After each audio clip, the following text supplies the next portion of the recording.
퇴직금 2억, 6억짜리 아파트, 매달 들어오는 연금 200만 원. 우리는 준비된 노후를 보낼 자격이 있다. 그렇게 믿었습니다. 그런데 지금 저는 전셋집에 삽니다. 아파트도 없고 퇴직금도 없습니다. 남은 건 연금 200만 원과 아내의 원망, 그리고 아들과의 끊어진 연락뿐입니다. 무너지는 데는 단 3글자면 충분했습니다. 제 이름은 박상현, 올해 66입니다. 35년을 한 회사에 다녔습니다. 아침 6시에 나가 밤 10시에 들어오는 삶. 가족 여행 한번 제대로 못 간 날들. 그래도 버텼습니다. 은퇴하면 아내와 함께 천천히 살자는 꿈 하나로 퇴직하던 날 동료들이 박수를 쳐줬습니다. 아내는 꽃다발을 들고 회사 앞에서 기다리고 있었습니다. 그 눈물 어린 미소를 저는 아직도 기억합니다. 이제 우리 차례야. 아내가 말했고 저는 고개를 끄덕였습니다. 숫자만 보면 걱정할 이유가 없었습니다. 퇴직금으로 받은 현금 2억, 20년 넘게 살아온 아파트 시세 6억, 그리고 매달 꼬박꼬박 들어오는 국민연금과 퇴직연금 합산 200만 원. 어디 가서 빠지지 않는 노후야. 주변 친구들이 부러워했습니다. 처음 1년은 정말 행복했습니다. 아내가 가고 싶어 했던 남해로 여행을 갔습니다. 손주가 태어나 그 작고 따뜻한 손을 잡았을 때 저는 생각했습니다. 이게 인생이구나. 오랫동안 잊고 살았던 감정이 돌아오는 것 같았습니다. 연금 200만 원, 생각보다 빠듯했지만 2억의 현금이 있으니 불안하지 않았습니다. 오히려 여유로웠습니다. 동네 카페에서 아내와 오전을 보내고 오후엔 병원 다니고 저녁엔 손주 재롱을 보는 일상. 그 평범함이 사치처럼 느껴질 만큼 소중했습니다.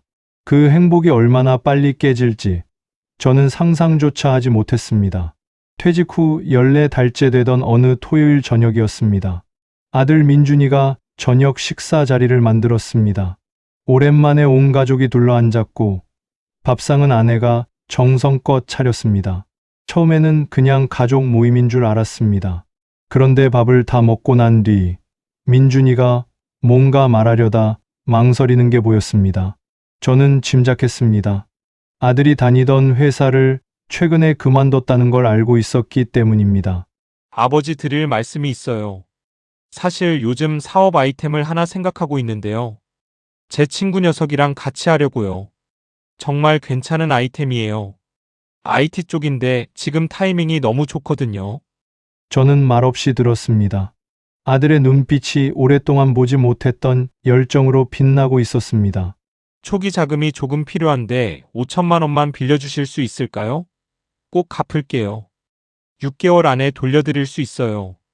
아내가 제 옆에서 숟가락을 내려놓는 소리가 들렸습니다. 저는 잠시 침묵했습니다. 머릿속으로 빠르게 계산이 돌아갔습니다. 2억 중 5천만 원, 남는 돈은 1억 5천만 원, 연금도 있고 괜찮지 않을까? 이번 한 번만이다. 저는 그렇게 말했습니다. 아들의 얼굴이 환해졌습니다. 아내는 아무 말도 하지 않았습니다. 그 침묵이 어떤 의미인지 그때 저는 제대로 읽지 못했습니다. 돌아오는 차 안에서 아내가 조용히 말했습니다. 당신 괜찮겠어요? 우리 노후 자금인데.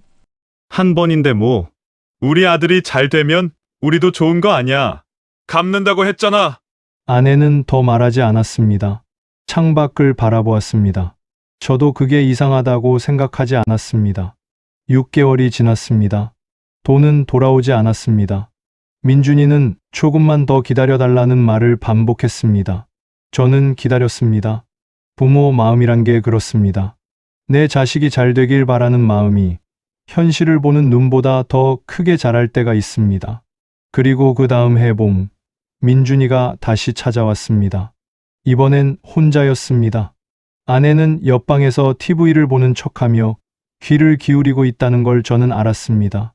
아버지, 이번에 서버 비용이랑 마케팅 비용이 갑자기 생겼는데요. 3천만 원만 더 도와주시면 정말 이번 달이 고비예요. 이 고비 넘으면 무조건 됩니다. 저는 망설였습니다. 그때 옆방에서 아내가 들어왔습니다. 민준아, 엄마가 한 가지 물어볼게. 처음에 6개월 안에 갚는다고 했는데 지금 몇 달째야? 민준이가 눈을 피했습니다. 우리가 지금 연금으로만 사는 거 알아? 아버지 병원비도 아껴가면서 사는 거 알아? 근데 또 달라는 거야? 엄마, 이번이 마지막이야. 진짜로. 이번만 넘기면 돼. 그 말 처음에도 들었어. 새 모자가 한동안 아무 말도 하지 않았습니다. 그 침묵이 집 안을 가득 채웠습니다. 저는 결국 민준이 손에 통장을 쥐어줬습니다. 아내는 안방으로 들어가며 문을 닫았습니다.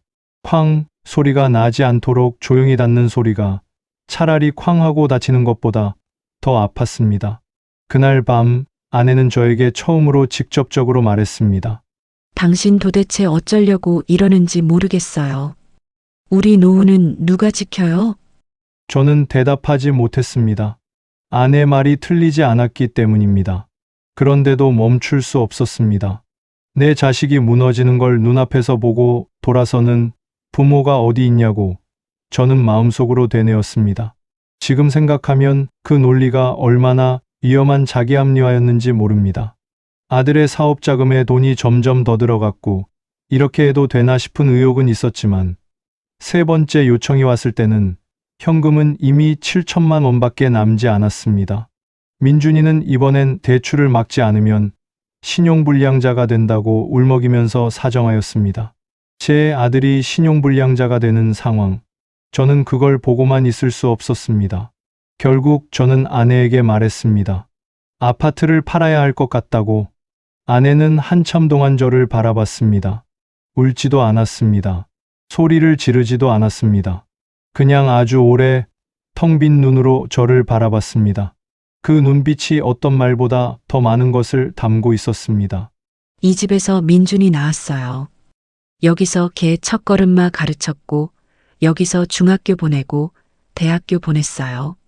나한테 이 집은 그냥 집이 아니에요. 저는 고개를 숙였습니다. 할 말이 없었습니다. 근데 그 집을 팔아서 민준이한테 줘요? 당신 정말 괜찮아요? 나는 안 괜찮아요. 아파트를 팔던 날, 이삿짐을 싸면서 아내는 한마디도 하지 않았습니다. 짐을 나르는 사람들 사이에서 아내는 혼자 오래된 앨범을 품에 안고 있었습니다. 저는 그 모습을 지금도 잊지 못합니다. 새로 들어온 전셋집은 아파트의 절반도 되지 않는 크기였습니다. 거실 창으로 들어오는 햇빛의 방향도 달랐고 층간소음도 있었습니다. 아내는 처음 며칠 동안 밥을 제대로 먹지 않았습니다.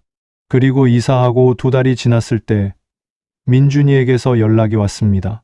사업이 결국 무너졌다고, 파트너 친구와 갈등이 생겼고 자금도 바닥이 났다고 그러면서 덧붙였습니다. 아버지, 죄송해요. 갚을 방법을 찾아볼게요.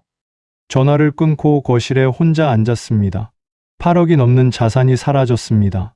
현금 2억, 아파트 6억, 그중 일부는 전셋집 보증금과 이사 비용으로 정리된 자금이었습니다. 남은 건 매달 들어오는 연금 200만 원뿐이었습니다. 이번 한 번만이라는 말이 저를 이런 상황까지 놓이게 한 것이었습니다. 주변에서 간혹 이런 사연들은 들어봤지만 나한테 이런 일이 닥치리라고는 생각지도 못한 일이었습니다. 앞으로 어떻게 살아가야 할지 정말 막막했습니다. 사업이 무너진 이후 민준이의 연락이 뜸해졌습니다. 처음엔 일주일에 한 번, 그 다음엔 한 달에 한 번, 명절에도 짧은 메시지 하나만 왔습니다. 바빠서요. 몸 조심하세요. 그게 다였습니다. 저는 아들에게 먼저 전화를 했습니다. 여러 번 받을 때도 있었고 받지 않을 때도 있었습니다. 받아도 대화는 길지 않았습니다. 어색한 침묵, 짧은 근황 이야기, 그리고 바빠서요라는 말로 끝나는 통화. 예전에 그 환하게 빛나던 아들의 눈빛이 기억날수록 지금의 거리감이 더 쓸쓸했습니다. 아내와도 예전 같지 않았습니다. 아내는 나쁜 사람이 아닙니다. 성을 내거나 저를 탓하는 말을 직접 하지도 않았습니다. 다만 예전에 있던 것들이 없어졌습니다.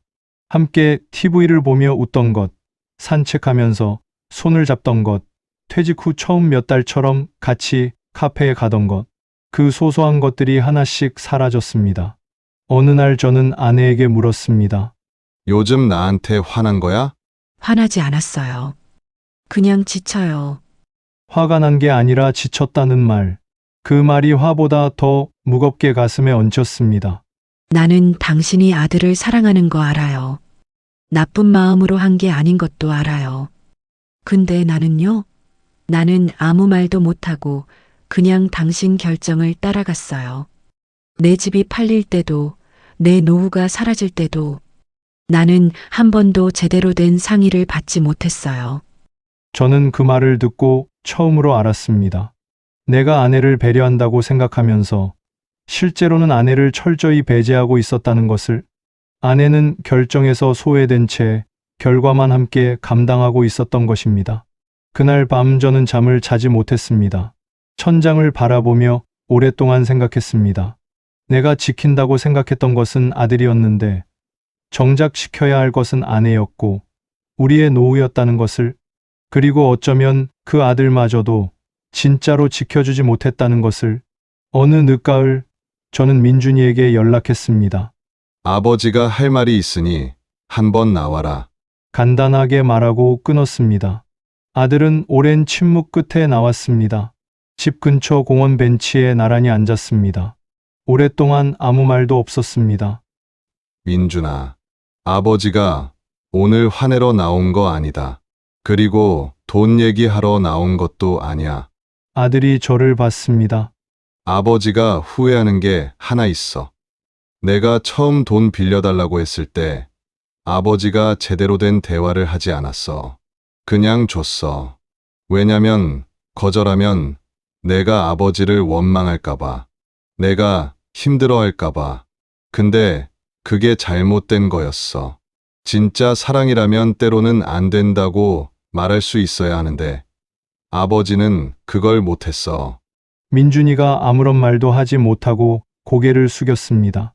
아버지, 저 때문에 이렇게 됐잖아요. 죄송해요. 죄송하다는 말이 필요한 게 아니야. 아버지는 내가 이제부터 다시 일어서는 걸 보고 싶어. 근데 그건 내 힘으로 해야 해. 아버지가 더 이상 방패가 되어줄 수는 없어. 이제 아버지는 엄마랑 남은 시간을 지켜야 해. 아들의 눈에 눈물이 맺혔습니다. 저도 마찬가지였습니다. 우리는 그날 오랫동안 벤치에 앉아 있었습니다. 말이 많지 않았지만 그날 나눈 침묵이 그동안 수십 번의 통화보다 더 솔직한 대화였습니다. 무언가가 풀리는 것 같기도 했고 무언가가 끝나는 것 같기도 했습니다. 공원에서 돌아온 그날 밤 저는 아내 앞에 앉았습니다. 여보, 나 할 말 있어. 진심으로 미안해. 우리 노후를 지키는 게 제일 먼저였는데 내가 그 순서를 바꿨는 것 같아. 당신이 그 과정에서 얼마나 힘들었는지 나 오늘에서야 제대로 알았어. 아내는 잠깐 저를 바라봤습니다. 그리고 아무 말도 하지 않고 제 손을 잡았습니다. 그게 다였습니다. 그 손의 온기가 오랫동안 떠나지 않았습니다. 지금 우리는 전셋집에서 연금 200만 원으로 삽니다. 외식은 한 달에 한 번, 여행은 생각하기 어렵고 병원비는 꼼꼼히 따져서 씁니다. 예전의 여유는 없습니다. 솔직히 말하면 불안한 날도 있습니다. 연금이 오래 버텨줄까? 전세금이 안전할까? 우리 중 한 명이 아프면 어떡하나? 앞으로의 걱정이 없는 거는 아니지만 아내와 아침마다 예전보다 더 솔직하게 대화를 나누고 예전에는 몰랐던 소중함들을 알아가는 시간들이 너무나 가치 있게 다가옵니다. 돈이 있어야 여유가 생기는 게 아니라 서로를 제대로 보는 눈이 있어야 여유가 생긴다는 것을. 민준이와는 천천히 관계를 회복하고 있습니다. 아직 완전하지 않습니다. 상처가 쉽게 아물지 않는다는 것을 우리는 모두 압니다. 하지만 그날 공원에서 나눈 대화 이후 민준이는 가끔 연락을 먼저 합니다. 아버지, 밥 먹었어요? 짧은 한마디지만 그 한마디가 소중합니다. 이 이야기를 꺼낸 이유가 있습니다. 자식을 사랑하지 말라는 게 아닙니다. 부모가 자식 돕는 것을 비난하려는 게 아닙니다. 저는 그냥 이것을 말하고 싶었습니다. 당신의 노후는 누구도 대신 지켜주지 않습니다. 자식도, 정부도, 주변 사람도 오직 당신 스스로만이 지킬 수 있습니다.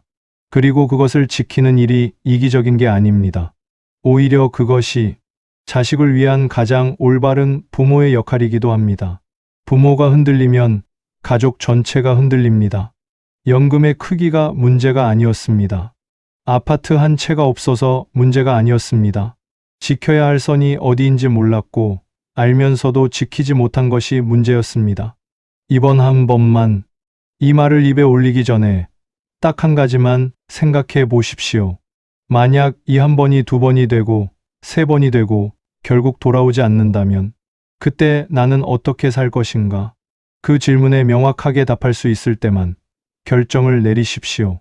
그리고 한 가지 더. 만약 배우자가 걱정스러운 눈빛으로 당신을 바라보고 있다면 그 눈빛을 무시하지 마십시오. 그 눈빛은 당신의 노후를 함께 걱정하는 동반자의 신호입니다. 부부는 함께 결정해야 합니다. 결과만 함께 감당하는 관계가 아니라 결정부터 함께 나누는 관계가 되어야 합니다. 저는 그걸 너무 늦게 배웠습니다. 하지만 당신은 아직 늦지 않았습니다. 지금 혹시 이번 한 번만이라는 말을 생각하고 계신가요? 혹은 이미 그 말을 몇 번이나 해버린 분도 계실 겁니다. 어떤 상황이든 지금이 가장 빠른 때입니다. 오늘부터라도 노후 자산에 대한 선을 분명히 그으십시오. 배우자와 솔직하게 이야기 나누십시오. 자식 사랑과 노후 보호는 반드시 충돌하지 않습니다. 다만 그 균형은 저절로 잡히지 않습니다. 의도적으로, 의식적으로 지켜야 합니다. 오늘 이 영상이 누군가의 노후를 단 하나라도 지켜낼 수 있다면 그것으로 충분합니다. 끝까지 봐주셔서 감사합니다. 이 이야기가 울림이 있으셨다면 주변의 소중한 분께 한 번만 공유해 주세요. 당신의 작은 공유가 누군가의 큰 후회를 막을 수 있습니다.